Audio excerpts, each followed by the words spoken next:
I'm Josh Swartz. And I'm William Illingworth, hosts of the High Tech Podcast, a part of the Education Podcast Network, just like the show you're listening to now. Shows on the network are individually owned, and opinions expressed may not reflect others. Find other interesting education podcasts at edupodcastnetwork.com.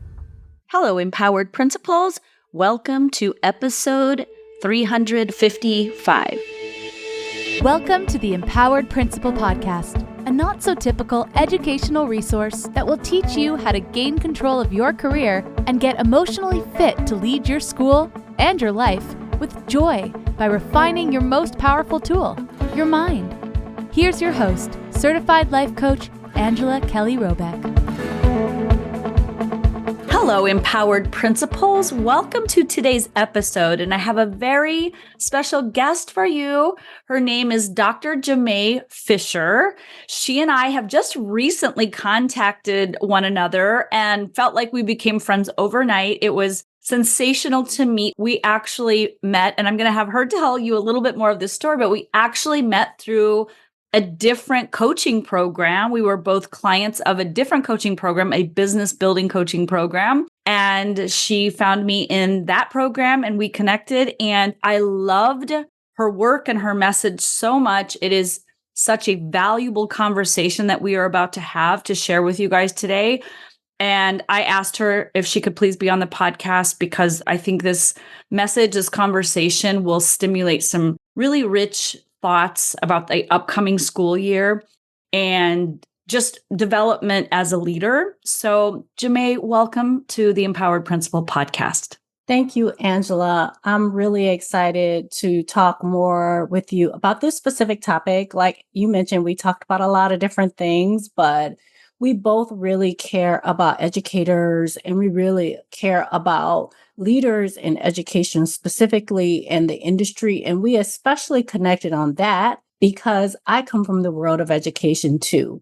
Currently, I advise experts on best practices in leadership, public image, and I have been in this work for a long time. And I come from the classroom, just like the rest of us, and we really care about education. So we're going to talk all the things today about leadership and public image and all of that. Yes. And I love her unique niche in terms of the field of education. So you have the teaching background, you have the leadership background, you have administrative background. What's interesting about the work that you do, and you can talk more about this, but what I love about your work is your work at the university level in teaching educators the art of PR. So can you just speak a little bit more about that aspect of your professional work?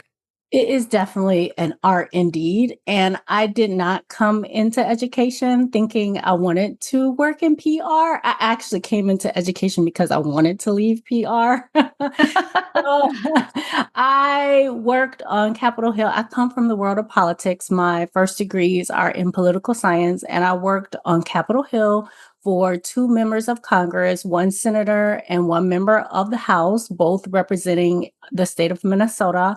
And I loved it. I loved being in PR. I loved being in press and handling the media. And after a re-election scare, I wanted something that I wanted to do that was also just as exciting as working on the Hill. And I decided that was education. So the member of Congress I worked for was a science teacher for St. Paul Public Schools before he ran for Congress. And I had a lot of friends who are in education and educators. So that's why I decided to be an educator too. So I kind of came into education because I wanted to leave the world of PR. But as PR professionals know, once people find out you do PR, they think you're going to do PR all the time. So Yes. But it kind of was part of what I did because, I have a degree in elementary education and middle grade social studies. So when I went into teaching, I had the press in my room all the time, and I was interviewing at newspapers, and there were always tours in my classroom, and I always knew how to manage my students very well. We all knew what to do when the media showed up, and it was like so exciting. And I just thought everybody did it. But come to find out, because of the way I went about it, they wanted me to work at district headquarters. So I worked at district center And I developed like superintendents, cabinet members, and things like that, and the broader public about PR. I was doing coaching at that level. And that's what led me into getting the doctorate and doing this work at universities too. So that's what brought me into this work. And I am so committed to, especially in our current times.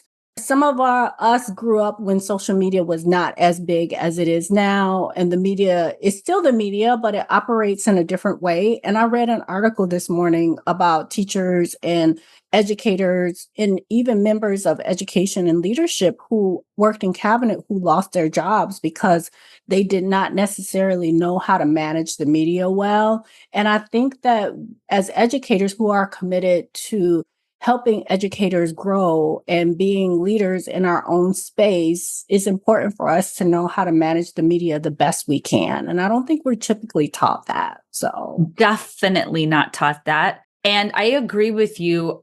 I think that media in general, particularly social media, is an entirely newer layer that has come into our schools.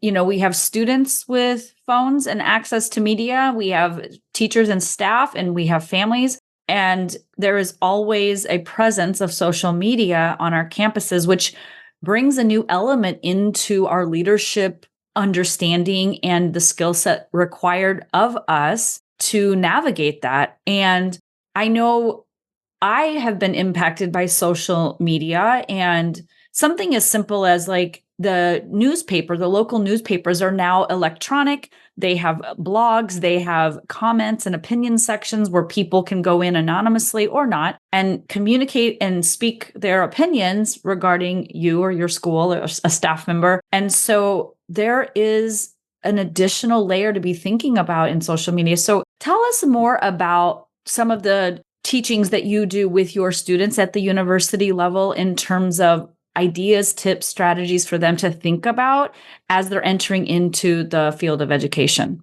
yeah, so really, when you really get focused on how you want to be in not only in your school, but we're public employees, most of us. And even if you work in a private institution, you're still kind of public. You're serving the public. Yeah. You have a public image. You don't have to craft your public image. It's going to happen to you regardless if you do it or not. But if you craft it, it makes everything easier for you. So this is what I teach students in my public and my private practice. It really helps with making student outcomes easier, interacting with family, even moving around the profession. You get more power regarding how you negotiate contracts and the offers you get as educators. When you specifically craft your leadership public image, it just makes it easier for you. I have to personally admit, when I came into education, even though I come from the world of PR, I never really thought of investing in my own PR or my own leadership image. It's just something that I naturally did. So I never really invested in it per se. But just like others, like we just kind of take on what the organization or the district is doing for their PR, which I think is important. We're entities of that organization. But I knew as I went into the classroom and I had more media, I wanted to help people beyond like the metrics of what the district counted. So that meant I needed to create an image. Like I wanted to help the profession writ large. So I knew at that point that I needed to create a leadership image. And this is what I teach my students too. I think we need to know about crafting an image because it is a personal preference. You don't have to craft a leadership public image if you don't want to. It's all about preference. But as long as you know your reason why, your image will be crafted. Image is like, basically, when I think of leadership, public image in the world of education, it's like reputation on steroids. So when you craft it on purpose, is reputation on steroids. We all have a reputation regardless if we focus on it or not. Mm-hmm. But focus on it, it just makes things easier. And this is sort of what I teach my students. I teach them from a couple of different lenses about how to do it. And I think I have them first think about your favorite like principal in your district or outside of your organization, or your favorite superintendent. Like, what makes that person great? Not only are they creating amazing student outcomes, I mean, of Mhm. course they are, Yeah. but what really makes them like so cool and so great? And think about that. And I think that's sometimes a great place to start. Yeah, that is. I loved what you said that your image is being crafted, whether you are doing it with intention and with consciousness or not. And because we are public figures, we do have a public image, we have a reputation. And what I love about your work is that it gets really specific about the intentionality and the crafting of how to do that. And what I teach in EPC and the Empowered Principal Collaborative is establishing your identity, how you self-identify. I think, and you and I were talking about this in our last conversation, was you first have to create your own identity. How do you identify as a school leader professionally? How do you identify personally? And I think you and I can discuss this. My take on this would be to be in alignment with your identity as a person so that you're not creating some false persona of who you want people to see you as an image, but being that person and being in alignment with that so that your image is actually you. Exactly. And that is really critical. The work that you're doing with your leaders is really critical. And that's definitely where to start. And Yes. then when you think about, because that's just going to help you create better student outcomes, it's going Yes. to help you not have burnout and recruit better teachers. But in terms of public image, I work with a lot of superintendents and Yes. people who have really big images. It's really important, even for our teacher leaders, because I was a teacher leader doing this, right? I Hmm. think about our associations, like think about who you are. That's the work you do with your educators. But then think about your association because a leadership brand image, one of the first things you should do, or one of the things you should do, is create your associations. So will help you withstand turbulence in the profession as things change. As we know in the media, a lot of superintendents, teachers, and districts have a lot of turbulence in the media. So if you create strong associations, it will help you withstand turbulence in the profession. How I teach this is I think about like educators who write op-eds. Like think about where you're putting the op-eds and what you're saying, like what outlets are you submitting op-eds to? One of the things that I teach my leaders, my public and private practice is like, okay, where are you presenting? Which conferences, just not anywhere, but on purpose based on what you're teaching, which Angela, what you teach is like knowing who you are. Like, Yes. are you presenting or are you publishing op-eds and outlets that reflect who you truly are? Or are you coming off as quote unquote opportunistic? People can Hmm. kind of see that. Another example in education we use in terms of publishing is the ASCD magazines, like the Educational Leadership ASCD magazine is a very reputable publication. You might get a publication there, or you might get an interview.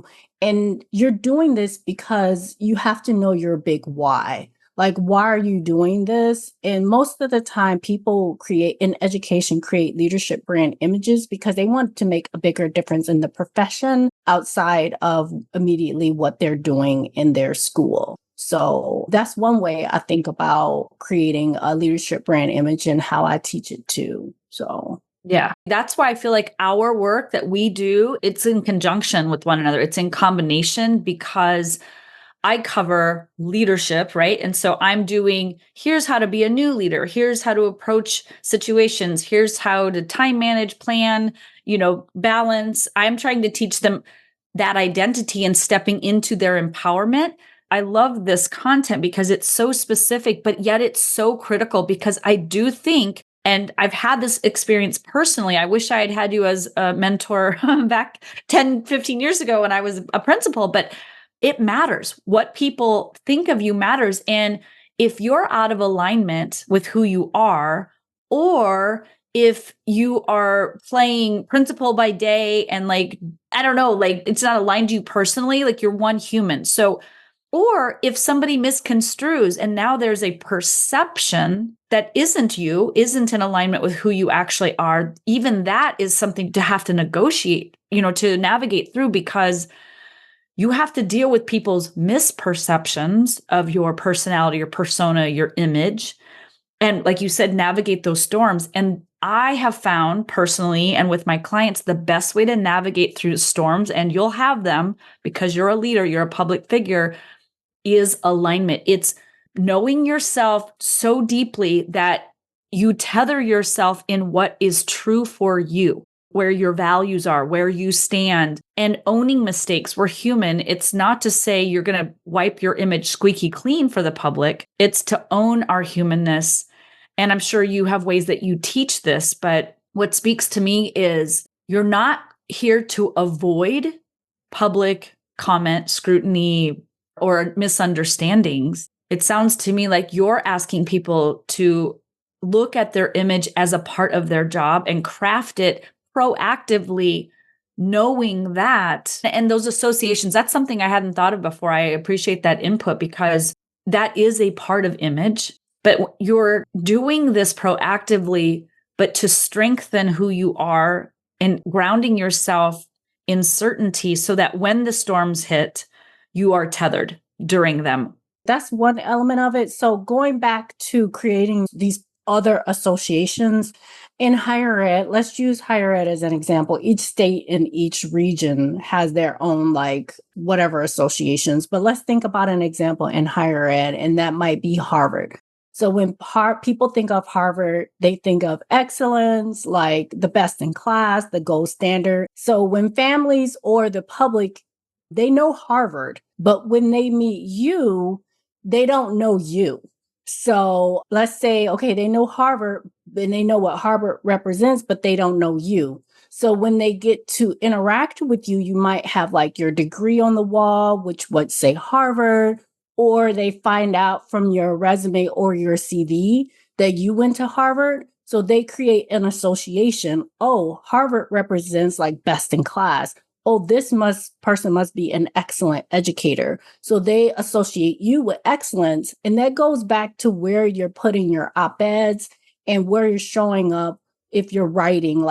It's a creation of associations. They may not know you as an educator, like families or other people in the profession, but when they see your association, it's about being intentional and then putting things on repeat, not just doing it once, not just going to Harvard and saying, I tick that box, I'm done, but then putting it on repeat and sharing it with the public and then evaluating it through inquiry or action research.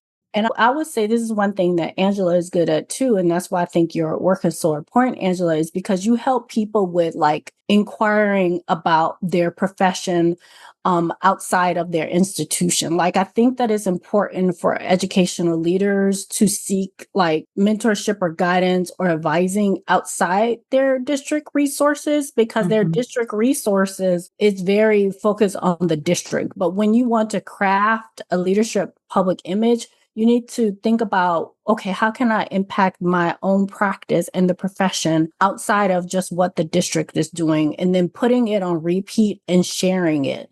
So that is the other thing I think that is important to teach when we're doing the work on public image. Yes.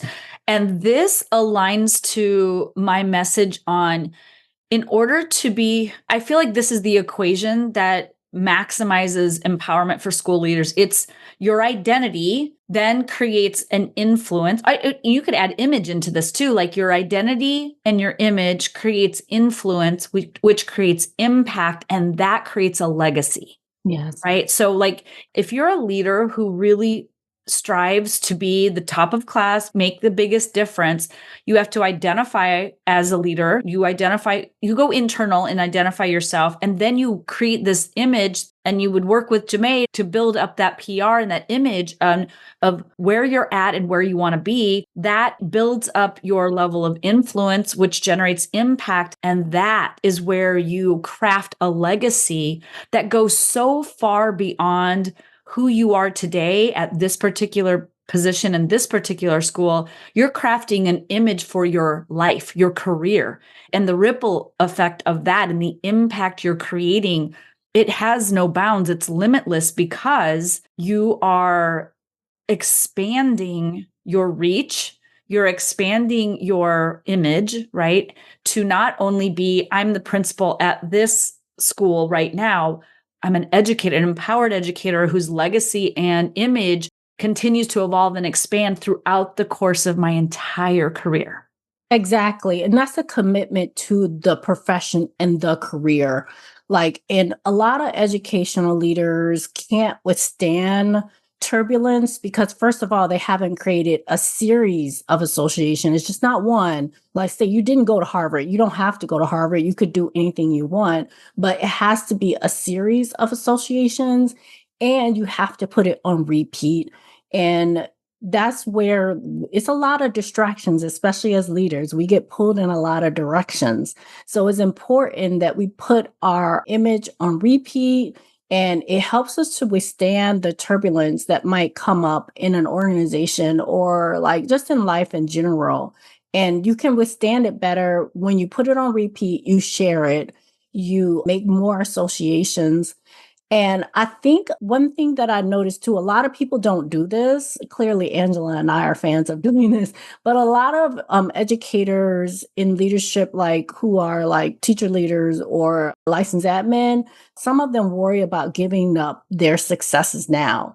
They worry that they're going to lose what they've already done. So they decide that they don't want to grow an image because images grow over time. It's an ongoing associations and it evolves. Everything in the universe changes. So people are worried, okay, I'm just going to stay at this school. I'm going to stay in my little zone and I'm not going to do anything more because I'm worried that I'm going to lose the success that I've created. But one thing that we know about leadership studies in general, especially creating a public image in educational leadership, is the more you are intentional about your action research and the more you are doing this on repeat and sharing, you actually get clearer and clearer and you grow your impact. Yes, that is definitely an important point. And you can stay at a school, you can stay in a position. It's not about growing in terms of climbing the corporate ladder per se, or running around and doing as many positions as possible to rack up experience. It's less about that and more about, I call it the deeper work, the under the surface work, where it is refinement and nuance and detail and growing and exploring and expanding ourselves, whether you stay in a position or whether you grow. Staying in a position because you're afraid is different than staying in a position because you're taking it to the next level. So your image could be a person who stayed in an organization for 10, 20, 30 years, but did you continue to evolve that organization and contribute to that organization and to expand your ability to lead and to leverage and to inspire people throughout that organization for the duration of your tenure, whether it's 2 years or 40 years, right? Yeah, exactly. And doing that is what makes you grow it. And you get clearer and clearer the more you grow your image and the associations you make because you're making trade-offs. Angela, you address a lot of matters in burnout. The reason some people have burnout is because they're not clear about their associations and their trade-offs. Can you say more about that? It's always about, okay, I'm going to stop doing this because I want this to happen instead. So kids are always going to learn. You don't have to create a public image for kids to learn if you're doing your job really well. Kids are going to learn, but people come to you and they ask you to do things that are not necessarily related to the kind of impact and change you want to make in the profession. So you will have to say no to that. And for me personally, that was one of the harder things I had to learn in terms of growing my own image as an academic and a mentor advisor in the world, is that I can't do it all, but I wanted to make a bigger impact. So how can I make a bigger impact? And that's different for everyone, but it is constantly a matter of trade-offs. So doing things that will help you help more people in the industry. So Yeah. No, that's constraint. And I think constraint actually is one of the tickets to success because we spread ourselves a mile wide and an inch deep versus like, I'm going to hone this skill or I'm going to hone this area of expertise, right? Doctors, general doctors, right? And then there are like specialists and they can take that work to a level that when you're trying to learn it all, you're not going to be able to be a specialist in that area. So that's another thing to consider in terms of your image and your PR stance is like, are you going to be an expert in a particular area of education? Are you going to be somebody who's like done a breadth of experiences? You've tried a lot of seats on the bus. There's no right or wrong way to develop your image. It's the image that you want to create, but it's about being conscious and intentional with that creation of that PR image and developing it in a way that continues to serve yourself, your organization, and the greater good, right, of education at large. yeah, and for those people in your audience who have written dissertations or considering writing dissertations, this is kind of when you think about it in terms of like higher ed and writing a dissertation.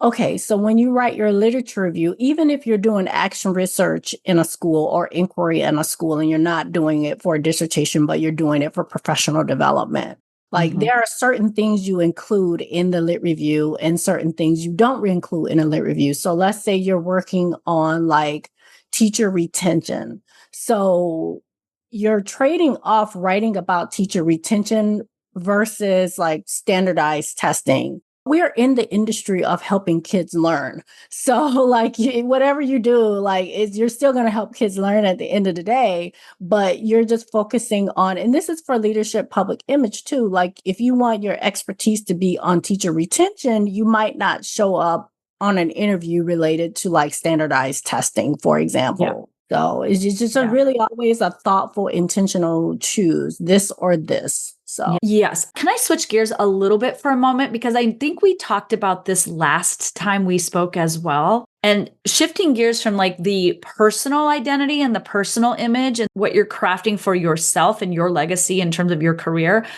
and thinking about how you craft the image of the school you're working for. So I work with a lot of principals or perhaps superintendents who are listening, crafting an image for their organization, whether that's at the site level or the district level. Do you work with people on that topic? I do, and I think they go hand in hand. Yes. So they do go hand in hand. You want to definitely think about like your school improvement plan, like your SIP or your like strategic plan for the district in terms of how the matters of public image that you're working on. So they definitely feed into each other. So let me make sure I answer your question. But yes, I think these things all work together. And I believe that as educators committed to the profession that they should be in accord.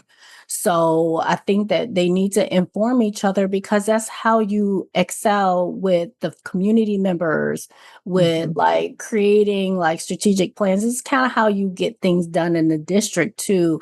When you think about, okay, how can I craft this strategic plan? I've done strategic planning for school districts and many of your listeners have. So how can I craft this strategic plan in a way that aligns to the values of this particular community? So it's similar. It's crafting your own personal PR is similar to the work you do at the district level. It's just thinking about it in a broader way. That's all. Yes. It makes it feel doable and aligned, right? So it's like if I'm crafting and doing this work at an individual level, I'm going to expand that into the organizational level because that way you're not trying to craft two different messages or two different kinds of images. And I have been working with people we've been hearing in the industry that there's a shortage, right? There is a teacher shortage. It's hard to hire staff. And I'm coaching people to stop telling themselves that because that is actually when you keep telling yourself there's nobody out there who wants the job, there's not enough people or there's not any good people. And that's the experience you end up creating for yourself. So you want to be cautious about how you speak about incoming people. There are people graduating all of the time. There are people moving all of the time. And one of the things we're working on, and I think your work would really expand this message to schools out there, we need to market our image, our brand per se, to the people who want to work at our school. If we want to attract high quality teachers or new assistants or paraprofessionals or maintenance staff, whoever you're hiring, anybody, we want to share the strengths of our school and the image of our school in a way that makes people more interested in wanting to learn more and wanting to work with us, because our brand isn't just about who we are. Our brand is about our team and the culture of our school and our values in the organization and what's in it for people. Why should I apply to this school or this district? Would you agree that is part of image as well? It is not only, like you said, it's our own individual leadership image, but how is it complementing the district? What you focus on, you get more of. So if you're talking about the lack of XYZ, the lack of like teachers in the profession or hiring, or what, you're going to get more of that. It's also, okay, what can we control? Getting back to focusing on like empowerment, the core of your work. Yes. And how can we be empowered around this instead of outsourcing a broader narrative? Like, not saying I don't believe that we should be Pollyanny about certain things, but what we do focus on, we get more of. So if you want to focus on a certain lack, you will create more of that lack. Mm-hmm. So how can I as a leader, when I'm out like writing op-eds, doing ASCD work, presenting at international and national conferences, how can I contribute to the image of the organization I'm affiliated with? So how is my work complementing the district? If I'm going to conferences and I'm constantly talking about how there is a lack of talent, is that really helping me or the district? It's not. How can we focus on like what we can control instead of outsourcing instead? So yes. Yeah. No, that is so great. And I think when you are intentional with crafting an image, a PR image for yourself and perhaps for your school, that is the conduit through which you communicate your identity, your school's identity, your district's identity about this is who we are. This is what we value. This is our approach. These are our kids. This is what we highlight. This is what we focus on, because I believe at the end of the day, your image, your branding, your personal, what people think about you, it all comes down to the energy behind you. What you believe about yourself, what you believe about staff and students, what you believe about the work that you're doing. And the more empowering thoughts that you think about yourself and your image, and you have thoughts about the public and they have thoughts about you, right? This is that dance of image and public relations. It really comes down to the energy exchange between you and the public. right, exactly, because we are representatives. I believe in my work. I think when you affiliate yourself, that goes back to associations. When Yes. you are associated with a certain district, you're also associated with their strategic plan, even though you are growing this complementary leadership image for your own professional life. I think it helps your professional life. Angela would agree, but it should be parallel, because if it's in contrast, that's where problems start. That's Yes. where you might lose your contract, or you don't create advancement in your district or in the profession because you're out of alignment. That was the news story I read in the paper this morning about educators who have an image that's not in alignment of their organization. It's a relationship. So we want that relationship to be complementary. And if we're focused on like a shortage of what the narrative is around the shortage of teachers, that's what we're going to create more of. Yes, definitely. I just want to reassure you guys that, just as a side note here, there are people who want to work for you. They want to work for your school. And the more you see how amazing your school is and you focus on its strengths and you speak to those strengths,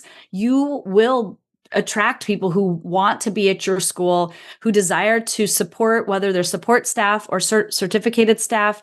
there are people out there who want to work. So keep that in mind. I have been coaching principals on getting those positions filled before day one. And I have been so impressed at their belief and trust and faith in the process, and it's working. So just if you're out there and you're listening to this and you're frustrated about hiring, just know, like, think about your image. What image are you portraying to the public, to your community, about what it's like to work at this school, what it feels like to work at this school, the benefits of working at this school, right? It really comes down to how people feel, how they feel about you, how they feel about the district, the culture of the district. And I really think this work is so essential. Jamay, I don't feel like this is a conversation schools are having, but I do think it is one of the missing puzzle pieces about its image, but below that, it's about how we feel. Like, image is about how one feels about themselves, about how other people feel about us. And you said relationship. And I think that's the word here. It's the relationship you have with yourself and others and the community at large. Is there any final thoughts or words of wisdom or insight that you can share with these site and district leaders that are listening to the podcast today? I believe we covered everything. Angela and I could talk about this forever, but that's what PR is, right? It is relationships. It's a public relationship. It's the relationship, not only, like Angela mentioned, first of all, any relationship we have with anything is, first of all, about the relationship we have with ourselves. So first you're thinking about the relationship with yourself, and then thinking about your associations and relationships, what matters outside of you, and how these certain things become like circumstances, like a so-called teacher shortage that can become a circumstance if you only focus on the right thing, like focusing on the right things and helping kids learn and growing our image and impacting the profession that way is the work that, we're committed to. So I think we've covered everything. This is so exciting. Oh, I know you and I could probably talk for hours, but if the listeners want to learn more about your work or reach out or contact you, what's the best way for them to do that? I'll keep it easy. I will just say go to Instagram. My Instagram handle is Jamay Fisher. That's Jamay Fisher, Fisher. And that's where you can find me. And I also have there where I have my academic papers written for the research at universities I've done. I have public pieces written, like an ASCD, for example, and ed leadership. And just, I would love to start a conversation with anyone who's interested. So that's where to find me at. Yeah. And we'll drop some links in the show notes for people to get direct access to Dr. Jamay and her work. And we'll put her Instagram handle in the show notes as well, so that you guys can just click and have immediate access to her and her work. And I really hope that at some point you and I can do a collaboration, whether that's a webinar, a training, a conversation, or developing some kind of process for people, because I think our work blends so beautifully together. Your expertise plus my expertise, I think it just up levels the work that our school leaders are doing and supports them at such just a deeper level. Thank you. I cannot wait. We will be talking more in the future. So thank you for your time. Thank you for being on the podcast. It's such a pleasure to have met you and to now call you a friend and to collaborate with you again in the future. It's going to be a lifetime of work together. Thank you so much. All right, everybody, that's a wrap. Have a wonderful week. Enjoy this podcast. And if this resonates with you or with somebody that you know, if you would please share this podcast link out with your fellow colleagues, we would really appreciate that, because our goal here is to support as many school leaders as possible and to expand your reach, your legacy, your impact to a limitless number of students in the lives of their families for this moment on. So please feel free to share this with anybody who might enjoy this conversation. Thank you so much, and we'll talk to you guys next week. Take good care. Bye. Hey, Empowered Principal. If you enjoy the content in this podcast, I invite you to join the Empowered Principal Collaborative. It's my latest offer for aspiring and current school leaders who want to experience exceptional impact and enjoy the school leadership experience. Look, you don't have to overwork and overexert to be a successful school leader. You'll be mentored weekly and surrounded by supportive, like-minded colleagues who truly understand what it means to be a school leader. So join us today and become a member of the only certified life and leadership coaching program for school leaders in the country. Just head on over to angelakellycoaching.com/work-with-me to learn more and join. I'll see you inside of the Empowered Principal Collaborative. Thanks for listening to this episode of the Empowered Principal Podcast. If you enjoyed this episode and want to learn more, please visit angelakellycoaching.com, where you can sign up for weekly updates and learn more about the tools that will help you become an emotionally fit school leader.